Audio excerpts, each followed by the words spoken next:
السلام عليكم ورحمة الله وبركاته.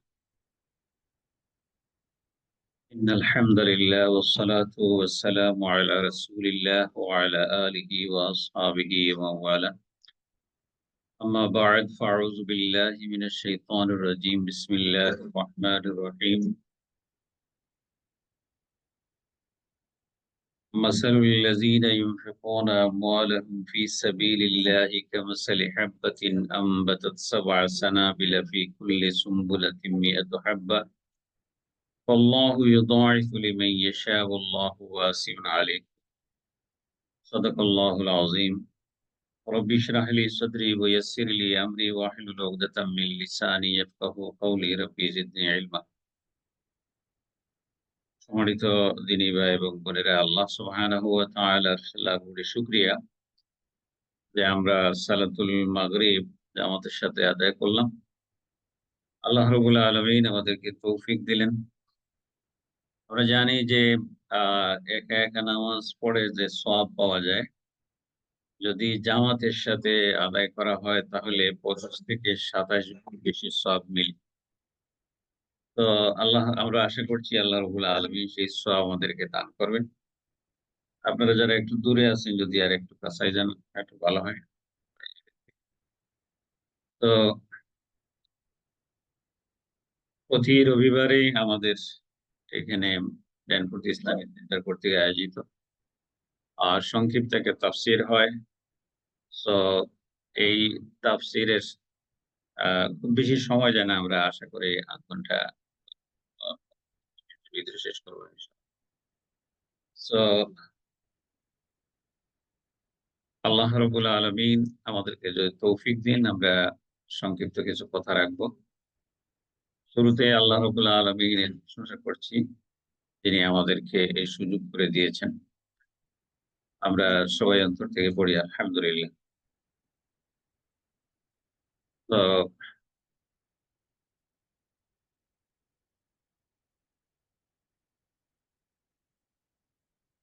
So আল্লাহ রাব্বুল আলামিন পবিত্র কোরআনুল কারীমে আমাদের জন্য যত প্রয়োজনীয় জিনিস, যত জরুরি জিনিস সবগুলাই আমাদেরকে বলেছেন। জাস্ট আমাদের কাজ হচ্ছে যে ওখান থেকে জিনিস বাছাই করে নিয়ে আসা। আজকে যে বিষয়ে আমি আপনাদের সামনে কথা বলতে চাই, সে বিষয়টা হচ্ছে যে আল্লাহর রাস্তায় দান খয়রাত করলে এটা কোনো সময় এই দান খয়রাতটা বরবাদ হয়ে যায়। দান খয়রাতটা নষ্ট হয়ে যায়। এটার কোনো সওয়াব পাওয়া যায় না। আমরা নিশ্চয়ই জানি যে দানের অনেক ফজিলত আছে এবং আলহামদুলিল্লাহ আমরা এটা বিশ্বাস করি বলেই শুধু বাংলাদেশ না, পৃথিবীর যেকোনো দেশ, ইভেন কানাডাতেও যখন কোনো একটা মসজিদ তৈরি করার জন্য উদ্যোগ নেওয়া হয় এবং বলা হয় যে এখানে ৫ মিলিয়ন, $6 মিলিয়ন দরকার। তো মনে হয় এত টাকা আসবে কোত্থেকে? কিন্তু পরবর্তীতে দেখা যায় যে আল্লাহর মেহেরবানি এই টাকাটাই কালেকশন হয় এবং তারা এটা পেড অফ করে দিতে পারে। তো আল্লাহর রাস্তায় দান খয়রাত করলে আল্লাহ রাব্বুল আলামিন সওয়াব দান করেন এবং আখিরাতে এটার বদলা পাওয়া যায়। এই দৃষ্টিভঙ্গি থেকেই আল্লাহর বান্দা-বান্দীরা দান খয়রাত করেন। আ তো কিছু বিষয় আছে যে সামান্য ২-১ টা জিনিসের কারণে আপনার এই দান খয়রাতটা নষ্ট হয়ে যায়। এর মধ্যে ১ম একটা কাজ হচ্ছে যে সংক্ষিপ্তভাবে দান খয়রাতের ২-১ টা ফজিলতের কথা আমি আপনাদেরকে বলি। নিশ্চয়ই আমরা জানি আল্লাহ রাব্বুল আলামিন বলছেন যে মাসালুল লাযিনা ইউনফিকুনা আমওয়ালাহুম ফিস সাবিলিল্লাহ, যে আল্লাহর রাস্তায় যারা দান খয়রাত করে তাদের উদাহরণ হচ্ছে ওই মানুষের মতো যে কামাসালি হাব্বাতিন আনবাতাত ৭ সানাবিলা ফি কুল্লি সুনবুলাতিন মিয়াতু হাব্বা। যে একজন আ কৃষক সে যখন একটা বীজ বপন করে, আর বীজ বপন করার পরে সাথে কি হয় যে একটা বীজ থেকে ৬০ টা শীষ গজায়। আমরা যারা কৃষিকাজের সাথে জড়িত আছি বা ছোটবেলা থেকে আমরা দেখেছি যে আমরা বীজতলায় বপন করার জন্য যে ধানগুলো ভিজিয়ে রাখা হইতো। এরপরে দেখা যায় একটা ধানের ৪ টা ৫ টা এরকম গাছ গজাইছে। আল্লাহ রাব্বুল আলামিন বলছেন যে একটা থেকে 60টা শীষ গজাবে এবং ফি কুল্লি সুমবুলাতিন মিয়াতু হাব্বা, এবং প্রত্যেকটা শীষের মধ্যে 100 করে ধরবে। সো একটা আল্লাহ রাস্তায় সামান্য কিছু দান করলে, এই কোরআনের এই আয়াত, এটা হচ্ছে সূরা আল ইমরানের একটা আয়াত। এই আয়াতে, এই আয়াতের আলোকে বোঝা যায় যে আহ দান খয়রাতের সওয়াব আল্লাহ রাব্বুল আলামিন 700 গুণ থেকে লেখা শুরু করেন। মানে 700 গুণ যে আপনি কিছু দান করবেন, এইটার সওয়াব। এই আয়াত প্রমাণ করে যে আল্লাহ বলছেন যে কোন এই দান, আল্লাহর রাস্তায় দান খয়রাতের উদাহরণ হইল যে কোন একটা ব্যক্তি বীজ বপন করলো, বীজ থেকে 60টা শীষ গজাইলো এবং প্রতি শীষে 100 করে ধরলো। তাহলে আপনি আল্লাহর রাস্তায় $1 যদি দান করেন, তাহলে আল্লাহ রাব্বুল আলামিনের কাছে এটা $700 দান করেছেন, এই পরিমাণ সওয়াব আপনি পাবেন। সুবহানাল্লাহি ওয়া বিহামদিহি। তো এরপরে হচ্ছে যে আল্লাহ রাব্বুল আলামিন তিনি কি করেন যে বান্দার,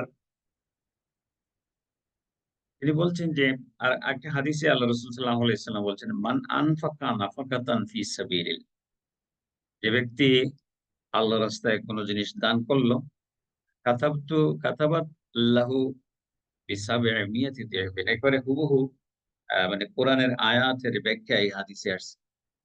যে আল্লাহ রাসূল সাল্লাল্লাহু আলাইহি সাল্লাম বলছেন, কোন মানুষ যদি আল্লাহর রাস্তায় খরচ করে, তাহলে আল্লাহ রাব্বুল আলামিন তাকে কি করেন, যে he will decorate for him 700 fold, যে 700 গুণ তাকে বাড়িয়ে দেওয়া। এইভাবে আল্লাহ রাব্বুল আলামিন আমাদেরকে আমাদের দানের সওয়াব দান করেন। দানের ব্যাপারে বলা হয়েছে যে আপনার সব পছন্দের জিনিসটা আল্লাহর রাস্তায় দান করবেন। লান তানালুল বিররা হাত্তা তুনফিকু মিম্মা তুহিব্বুন ওয়া মা তুনফিকু মিন শাইইন ফাইন্নাল্লাহা বিহি আলিম। আল্লাহ রাব্বুল আলামিন বলছেন, লান তানালুল বিররা, যে তোমরা প্রকৃতপক্ষে নেকি বা সওয়াব পাবে না, হাত্তা তুনফিকু মিম্মা তুহিব্বুন, যতক্ষণ না পর্যন্ত সবচেয়ে মহব্বতের জিনিস তোমরা আল্লাহর রাস্তায় খরচ করো। আর ওমা তুনফিকু মিন শাইইন, যে তোমরা কি খরচ করবা, এটা আল্লাহ রাব্বুল আলামিন খুব ভালো করেই জানেন। অনেক সময় আছে যে আমরা দান খয়রাতের সময় একটু গড়িমসি করি বা সময় নেই। এখন আমার একটা কাজ দেখা যাচ্ছে যে টাকা-পয়সা হাতে নাই। আমি কোনো না কোনোভাবে কারো কাছ থেকে ধার খরচ করে এই কাজটা আমি তাড়াতাড়ি করে চালিয়ে দিই। যখন ওই যে আল্লাহর রাস্তায় কিছু দিব, মনে হয় যে ঠিক আছে একটু পরে দিবনে। আ আ আমার কাছে যখন সেভ হবে কিছু টাকা-পয়সা, এরপরে আমি দিব। এইরকম একটা চিন্তা ভাবনা থাকে। তো আল্লাহ রাব্বুল আলামিন তিনি বলছেন, ওয়ানফিকু মিম্মা রাযাকনাকুম, যে তোমরা আল্লাহর রাস্তায় খরচ করো মিন কাবলি আন ইয়াতিয়া আহাদাকুমুল মাউত, যে তোমাদের মউত আসার আগে। আ এবং আল্লাহ রাব্বুল আলামিন এটার ব্যাখ্যা দিচ্ছেন যে কেন মউত আসার আগে?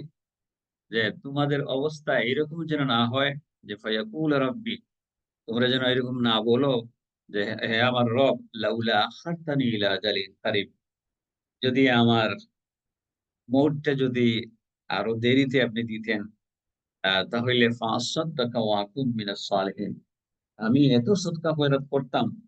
আ মানে বুঝা, আল্লাহ রাব্বুল আলামিনকে বোঝানো হচ্ছে যে আপনি তো আমাকে সময় দিলেন।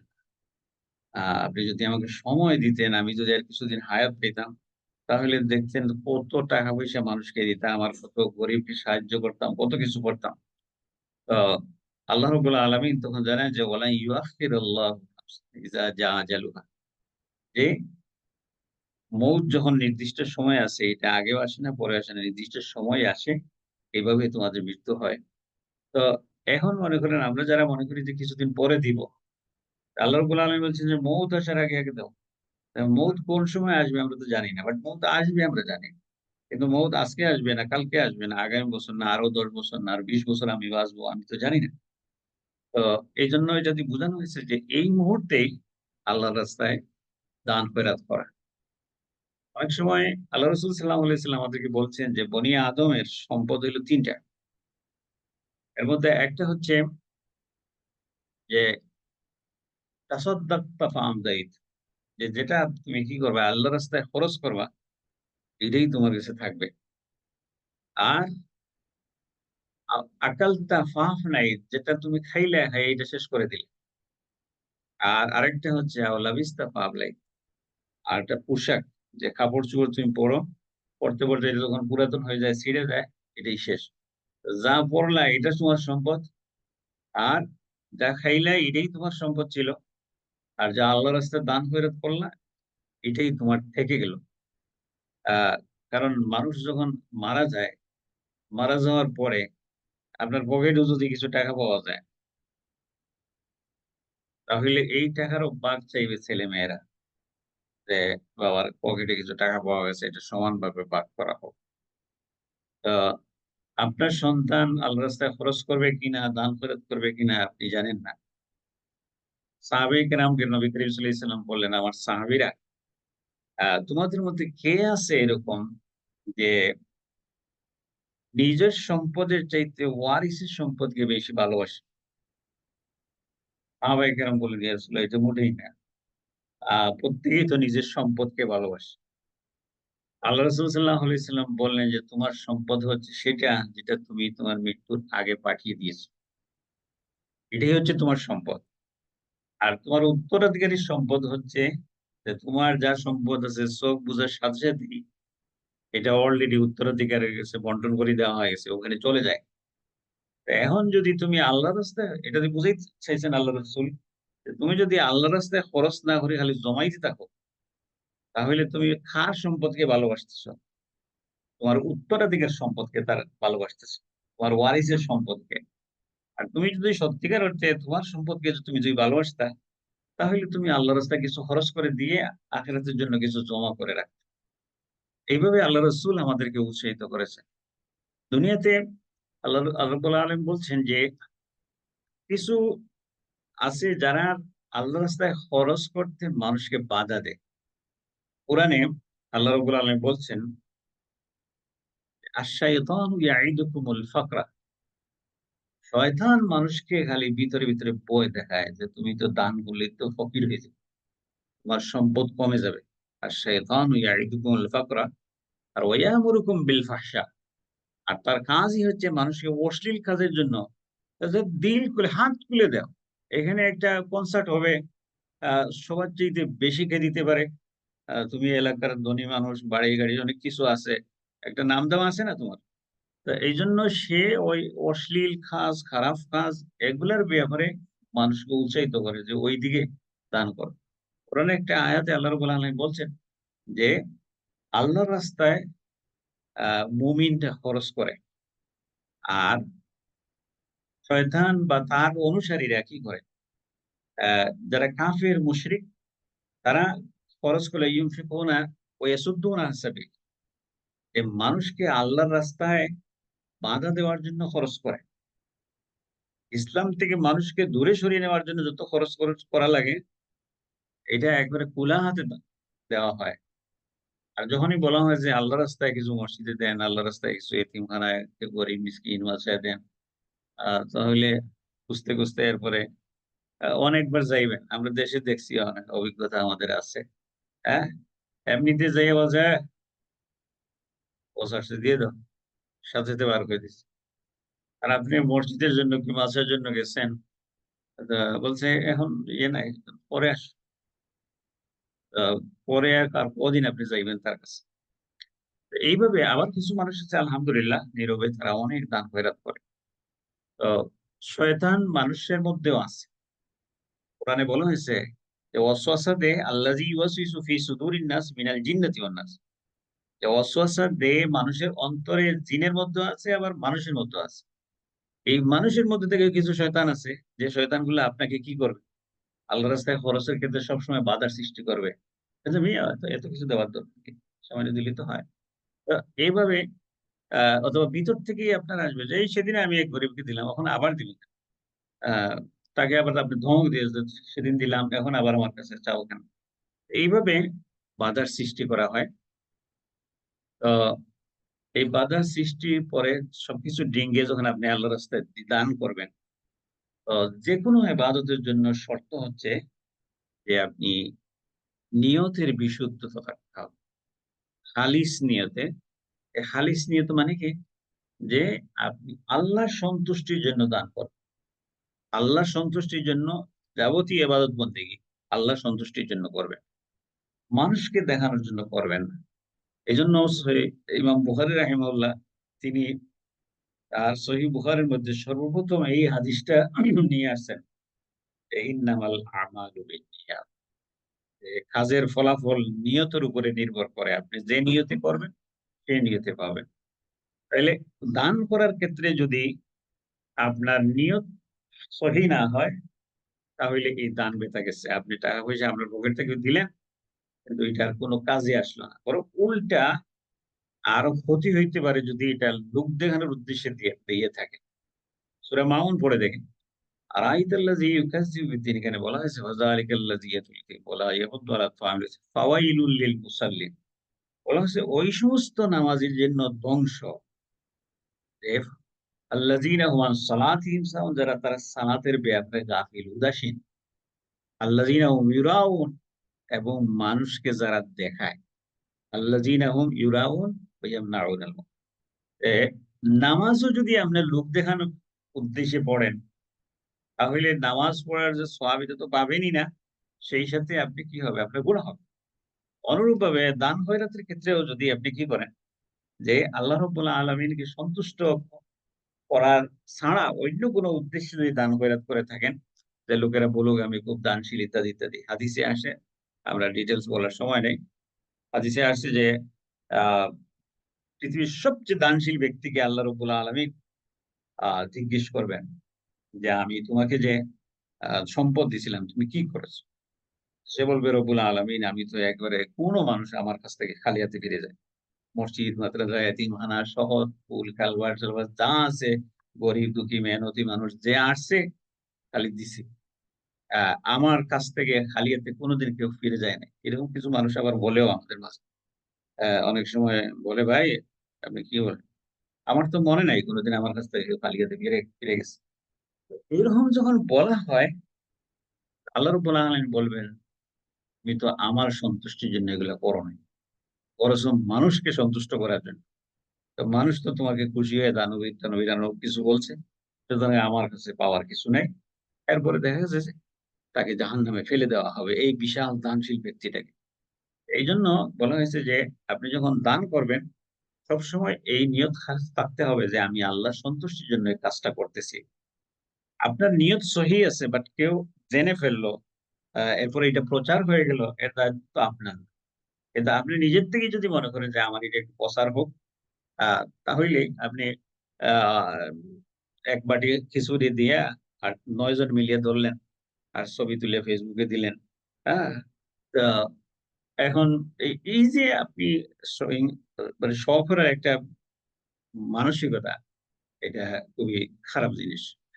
তো অনেক সময় আপনার দান খয়রাত ২ নম্বর যে কাজ, আল্লাহ রাব্বুল আলামিন বলছেন যে আল্লাহ বলছেন যে, "লা তুবতিলু ইয়া আইয়ুহাল্লাযীনা আমানু লা তুবতিলু সাদাকাতিকুম বিল মান্নি ওয়াল আযা।" হে মুমিনগণ, দানের কথা বলে বেরিয়ে এবং কষ্ট দিয়ে তোমাদের দানকে ওই ব্যক্তির ন্যায় নিষ্ফল করে দিও না, যে নিজের সম্পদ লোক দেখানোর জন্য ব্যয় করে।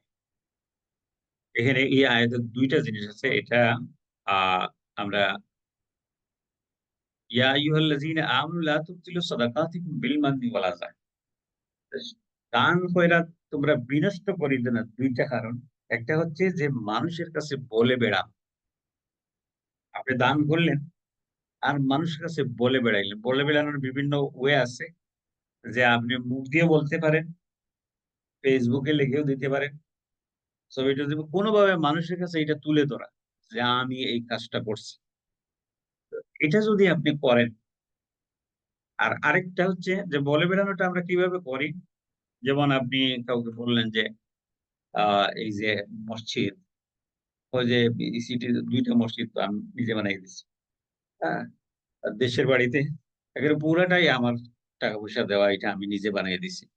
তারপরে ওখানে ঢাকায় ওখানে একটা এতিমখানা, পুরোটা আমি চালাই। হ্যাঁ? তো এতিমখানা, মাদ্রাসা, আ মাদ্রাসা ওটা আমি এটা ফান্ডিং করি আমি। এইরকম মাদ্রাসা, এতিমখানা, স্কুল, কলেজ, বা আমার মার নামে স্কুল একটা দিছি আর আমার বাবার নামে আরেকটা। এরপরে হেলথ সেন্টার, মানে স্বাস্থ্য সেবার লাগে, দাতব্য চিকিৎসালয় ইত্যাদি ইত্যাদি যত কিছু আছে, এইগুলা আপনি মানুষের কাছে বলে বেড়াচ্ছেন যে আমি এই কাজগুলা করছি।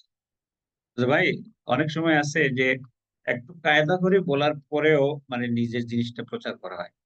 ভাই আমি তো আর কোনো নেকির কাজ করলে তো এটা আর বলা বলা যায় না, বা বলে বেড়ানো ঠিকও না। বাট আমি এই কাজ করছি, তো বলে দিলেন সব, যে তিনি কোথায় কি করছেন। হ্যাঁ, বলছে যে আমাদের বংশ পরম্পরায় বাপ দাদার আমল থেকেই আমাদের কাজ হলো যে এইভাবে এতিমখানা, মসজিদ, মাদ্রাসা এগুলো তৈরি করে। আমার বাপে ওই চাকরি করতো জয়পুরহাট, ওখানে যাই একটা মসজিদ বানাইছে। এরকম বলে বলে আপনি খালি বলতে আছেন এই জিনিসগুলা। বলা হয়েছে যে এই মানুষের কাছে যদি বলে বেড়ান, তাহলে আপনার এই দানটা নষ্ট হয়ে যাবে। ২ নম্বর আরেকটাকে বলা হয়েছে যে বিলমান্নি ওয়াল আযা। আযা মানে হচ্ছে কষ্ট দেওয়া। কষ্ট দেওয়া কিভাবে? যে দানের কথা স্মরণ করিয়ে দিয়ে কাউকে টোকা দেওয়া। এটা আমাদের সমাজে প্রচুর মানুষ এগুলা করে। যেমন আ টোকা দেওয়ার ব্যাপারে বলা হয়েছে, যেমন আপনি কাউকে দান করলেন, সরাসরি ওই ব্যক্তিকে আপনি বললেন যে দানের কথা তাকে স্মরণ করিয়ে দিলেন যে, "তুমি কি ভুলে গেছো তোমার ছেলের বিয়ে টাকা-পয়সা ছিল না, আমি তো করাই দিছি। তোমার মেয়ের বিয়ের জন্য তুমি আটকা পড়ছিলে, আমি ওটা করাইছি। তা আ এরপরে আমার সুপারিশে তোমার ছেলের চাকরি হইছে।" এরকম যত কিছু আছে, যে ব্যক্তিকে আপনি দিলেন, ওই ব্যক্তিকেই পরে কুঠা দিলেন যে, "তুই আমার সাথে এরকম আচরণ করলে, অথচ তোর ঘরে খাবার ছিল না, আমি তোর ঘরে খাবার দিছি। আ তোর ছেলের পরীক্ষার ফিস ছিল না, আমি পরীক্ষার ফি দিছি। আর আমি বললাম তুই আমার কথা শুনোস না, তুই ওর পিছনে পিছনে তো জিন্দাবাদ মারতেছিস।" বেশিরভাগ ক্ষেত্রে অনেক সময় আত্মীয়স্বজনের মাঝে এগুলা হয়ে থাকে। যে আপনজন, ভাই-বোন, হ্যাঁ? তো দেখা গেছে যে অনেক সময় আ কাউকে আপনি সাহায্য করেছেন, এরপরেই বলা হয় যে, "তুই কি করস মনে নাই? সেদিন এটা করছিস। আমি ওইটা করেছিলাম, ওইটা করেছিলাম। তোর বিয়েটা ভেঙে যাওয়ার কথা ছিল। ওখানে পরে এসে ওই টাকা-পয়সা দিয়ে আমি এটাই করছি। তো তুই জেলের ভিতরে ঢুকে গেছিলি, ওখান থেকে জেল থেকে আমি বের করছি। আ তোকে দেখার মতো কেউ ছিল না।" এইরকম বলে, বলে মানে যে ব্যক্তিকে আপনি উপকার করলেন টাকা-পয়সা দিয়া, সেই ব্যক্তিকে কোনো কথা বলে কষ্ট দেওয়া। বলা হয়েছে এই ২ টা কাজ যদি হয়, তাহলে আপনার মানে দান ফেরত নষ্ট হয়ে যাবে। এইটা ২ টা সহ আরেকটা হচ্ছে যে সহি নিয়ত। নিয়ত যদি সহি না হয়, আর আপনার দানের কথা যদি মানুষকে বলে বেড়ান, আর আপনি যার কাছে যাকে দান করেছেন তাকে যদি কুঠা দিয়ে কষ্ট দেন, তাহলে আল্লাহ রাব্বুল আলামিন বলছেন যে আপনার দান নষ্ট হয়ে যাবে। আল্লাহ বলছেন যে কি করো? এই লা তুবতিলু সাদাকাতিকুম, তোমরা বাতিল করে দিও না তোমাদের সদকা। বাতিল কেমনে হবে? এই ২ টা কারণ। আরেকটা হচ্ছে নিয়তের বিশুদ্ধতা। এই নিয়তের বিশুদ্ধতা আর মানুষের কাছে বলে বেড়ানো এবং খোঁটা দেওয়া। এই ৩ টা জিনিস যদি একত্রিত হয়ে যায়, নিয়তের বিশুদ্ধতা যদি না থাকে, তাহলে এমনি তো আর কোন কিছুই কাজে লাগবে না। আর বলা হয়েছে যে নিয়তের বিশুদ্ধতা থাকার পরেও আপনি আল্লাহ সন্তুষ্টির জন্য কাজটা করেছেন। কিন্তু এরপরেও ওই মানুষের কাছে বলে বেড়াচ্ছেন, অথবা ওই মানুষটাকে আপনি কথা বলে কোঠা দিলেন, কষ্ট দিলেন। তাহলে সহি নিয়ত থাকার পরেও আপনার এই সদকা কোন কাজে লাগবে না। আল্লাহ রাব্বুল আলামিন তিনি বলছেন, "আল্লাযীনা ইউনফিকুনা আমওয়ালাহুম ফি সাবিলিল্লাহি সুম্মা লা ইউতবিউনা মা আনফাকু মান্নান ওয়া লা আযাল লাহুম আজরুন ইনদা রাব্বিহিম ওয়া লা খাউফুন আলাইহিম ওয়া লা হুম ইয়াহজানুন।" যে তোমরা কি করো? আল্লাযীনা ইউনফিকুনা আমওয়ালাহুম, তোমরা আল্লাহর রাস্তায় খরচ করো, ফি সাবিলিল্লাহ সুম্মা লা ইউতবিউনা মা আনফাকু মান্না ওয়া লা আযা, এবং তোমরা মানুষকে বলে বেড়াইও না, এবং কোটা যদি না দেও, তাহলে কি হবে? লাহুম আজরুহুম ইনদা রাব্বিহিম, তাদের রবের কাছে তাদের জন্য রয়েছে উজরত, তাদের জন্য রয়েছে প্রতিদান। ওয়ালা খাউফুন আলাইহিম ওয়ালা হুম ইয়াহজানুন, এবং এই এমন একদিন আসবে যেদিন তাদের কোনো দুশ্চিন্তা থাকবে না এবং তাদের কোনো ভয় থাকবে না। আল্লাহ রাব্বুল আলামিন কোরআন হাদিসে বিভিন্ন জায়গায় বলা আছে যে আল্লাহ রাব্বুল আলামিনের কাছে আল্লাহর রাস্তায় দান করলে আল্লাহ রাব্বুল আলামিন কি করেন? এটা ছোট উটের বাচ্চা যখন লালন-পালন করে, করে বড় করা হয়, আল্লাহ রাব্বুল আলামিন বলেছেন, এইভাবেই আমি তোমাদের সামান্য দানকে বড় করতে, করতে একেবারে পাহাড়ের মতো করে বড় করে একদিন তোমাদের সামনে আমি হাজির করব। হ্যাঁ? যে মান যাল্লাযী ইউকরিদুল্লাহ কারদান হাসানা। তোমরা কেউ আছো যে তোমার রবকে আমাকে তোমরা করজ দিবে। হ্যাঁ? মান যাল্লাযী ইউকরিদুল্লাহ কারদান হাসানা ফায়ুদাইফাহু লাহু। যেটাকে আমি অনেক গুণ বাড়িয়ে তোমাদেরকে ফিরিয়ে দিব। তো সম্মানিত ভাই বোনেরা, আমরা সংক্ষিপ্তভাবে যে আলোচনা করলাম, এই আলোচনার মধ্যে আমরা যে জিনিসটা পাইলাম যে আমরা দান খয়রাত করব আল্লাহর রাস্তায়। এক্ষেত্রে বাধার সৃষ্টি করে শয়তান আর শয়তানের অনুসারী যারা, আমরা এটা ওভারকাম করে আল্লাহ আমাদেরকে যে সামর্থ্য দিয়েছে, সামর্থ্য রাখে আমরা দান খয়রাত করব। আর দান খয়রাতের ক্ষেত্রে আমরা যেন নিয়তের বিশুদ্ধতা রাখি, সহি নিয়ত থাকে আল্লাহ সন্তুষ্টির জন্য। আর কোন অবস্থাতেই আমরা যেন আমাদের দানের কথা মানুষের কাছে বলে না বেড়াই। এবং যাকে দান করলাম তাকে যেন আমি উঠা দেই না, তাকে যেন আমি কষ্ট না দেই আমার কথার কারণে। তাহলেই আমরা কেবল আল্লাহ রাব্বুল আলামিনের কাছে এই উত্তম জাযা পাবো। আল্লাহ রাব্বুল আলামিন আমাদের সবাইকে আজকের এই আলোচনা থেকে শিক্ষা নেওয়ার তৌফিক দান করুন। আমরা সবাই বলি আমিন। ওয়া আখিরু দাওয়ানা আনিল হামদুলিল্লাহি রাব্বিল আলামিন। সুবহানাকাল্লাহুম্মা বিহামদিক আশহাদু আল লা ইলাহা ইল্লা আনতা আস্তাগফিরুকা ওয়া আতুবু ইলাইক। ওয়াসসালামু আলাইকুম ওয়া রাহমাতুল্লাহি ওয়া বারাকাতুহু।